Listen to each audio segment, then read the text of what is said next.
వక్రగతిలో ఉన్న శనీశ్వరుడు వక్రం ఉన్నప్పుడు భయంకరంగా కొంచెం స్ట్రాంగ్గా ఉంటాడు, స్ట్రెంగ్త్ ఎక్కువ ఉంటుంది, తను ఫోర్స్గా పనిచేస్తాడు. ఇవన్నీ జరుగుతుంటాయి. దాని ప్రభావం అనేది మనం ఆల్రెడీ గత 2 నెలల్లో చూస్తున్నాం. రకరకాలుగా మనం దాని యొక్క ప్రభావం చూస్తున్నాం.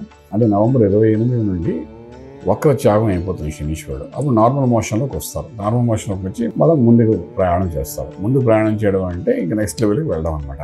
సో అలా నార్మల్ మోషన్లోకి వచ్చినప్పుడు దాని యొక్క ప్రభావం అనేది ఇక మీనరాశి వారికి ఏళ్ళనాటి శని ప్రభావం ఆల్మోస్ట్ యాజ్ యూజువల్గా నెత్తి మీదకి వచ్చాడు కాబట్టి దాన్ని చేయవలసిన ప్రభావం చేస్తూ ఉంటాడు. తన ఒకటి అప్పు ఇస్తాడు, అప్పు ఇచ్చి మిమ్మల్ని ఇరకాటంలో పెట్టడం ప్రయత్నం చేస్తాడు. హౌసింగ్ లోన్ అనుకోండి, ఫైనాన్షియల్ లోన్స్ అనుకోండి, గోల్డ్ లోన్ అనుకోండి, లేకపోతే మధ్యవర్తిగా ఉండి ఎవరి తరఫున మీరు లోన్ శాంక్షన్ చేయించడం, మీరు సంతకాలు పెట్టిన చెక్లు ఇవ్వడం, దీనివల్ల మీరు ఇబ్బంది పెట్టడం, ఇలా రకరకాలుగా శనీశ్వరుడు అనేది మిమ్మల్ని మళ్ళీ టార్గెట్ చేయడం ప్రయత్నం చేస్తాడు. వీటి నుండి మనం బయటపడడం చాలా అవసరం పడుతుంది. ఇటువంటి పరిస్థితుల్లో మీనరాశి వారు ఏంటంటే పూర్తిగా చేయవలసిన బాధ్యతగా చేయవలసిన పని ఏంటంటే సంతకం పెట్టేటప్పుడు ఆలోచించాలి. చెక్ మీద సంతకం పెట్టి ఏదైనా రిలీజ్ చేయాలనుకుంటే 1-2 సార్లు ఆలోచించుకోవాలి. అలా మధ్యవర్తిత్వం వహించకండి. పెద్దరికంతోనే వహించి నేను మధ్యలో ఉన్నాను, మీకు ఎందుకు నేను చూసుకుంటానని ఒక మాట ఖాయం చేయకండి. ఎందుకంటే మీరు మధ్యలో ఉండి ఇరిగిపోయే అవకాశం ఉంటుంది.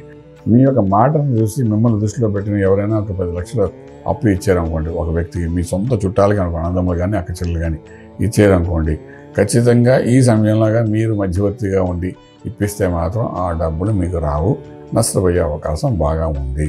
సో చాలా జాగ్రత్త పడాలి. అలాగే షూరిటీస్ కింద ఎక్కడ సంతకాలు పెట్టకండి. సంతకం పెట్టేటప్పుడు చాలా జాగ్రత్తగా ఉండాలి మీరు. ఎందుకంటే నెత్తి మీద ఇప్పుడున్న శనీశ్వరుడు చాలా ఫోర్స్గా ఉంటాడు ఈ సమయంలోని. దానితోడు వెనకాల ఫాలో అవే కుజుడు కూడా వస్తుంటాడు. ఈ కుజిషన్లో ఇద్దరు కూడా కొంతవరకు ఒకే సమయంలో మీ రాశిలో కలవడానికి అవకాశం ఉంటుంది నెక్స్ట్ కమింగ్ 90 డేస్లోని. అప్పుడు ఇంకొంచెం భయంకరంగా మిమ్మల్ని రైడ్ చేసే అవకాశం ఉంటుంది.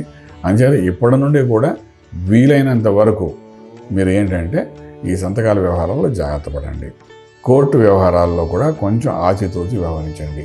కోర్టు వరకు వెళ్తోంది కనుక అలాంటి వాటికి జోలికి పోకండి. వీలైతే 100 రూపాయలు ఇచ్చి రిలీవ్ చేసుకోవడం ప్రయత్నించండి. అంటే ఏదైనా ఇష్యూ ఉందండి, ఆ ఇష్యూకి 100 కాబట్టి 200 రూపాయలు ఖర్చు అయితే అయింది, ఖర్చు పెట్టేసి క్లోజ్ చేసేసుకోండి. అంతేగాని కోర్టు వ్యవహారాలను పెట్టుకోకండి. పెట్టుకుంటే ఇంకొక 2 సంవత్సరాలు తిరగవలసిన అవసరం పడుతుంది. ఇటువంటి జాగ్రత్తను తీసుకోవాలి. అది కాకుండా విశేషంగా ఏంటంటే గురు మంత్ర సాధన చేయాలి. ఎవరు మీరు గురువుగా భావిస్తే ఆ గురువు యొక్క మంత్రాన్ని సాధన చేయాలి. అది దక్షిణామూర్తి అనుకోండి, దత్తాత్రేయులు వారు అనుకోండి, గణపతి అనుకోండి, ఈశ్వరుడు అనుకోండి, ఎవరిని మీరు భావిస్తే అంటే అమ్మవారిని కాదు అయ్యవారిని సాధన చేయాలి. అయ్యవారి మంత్రాన్ని స్నానం చేయాలి.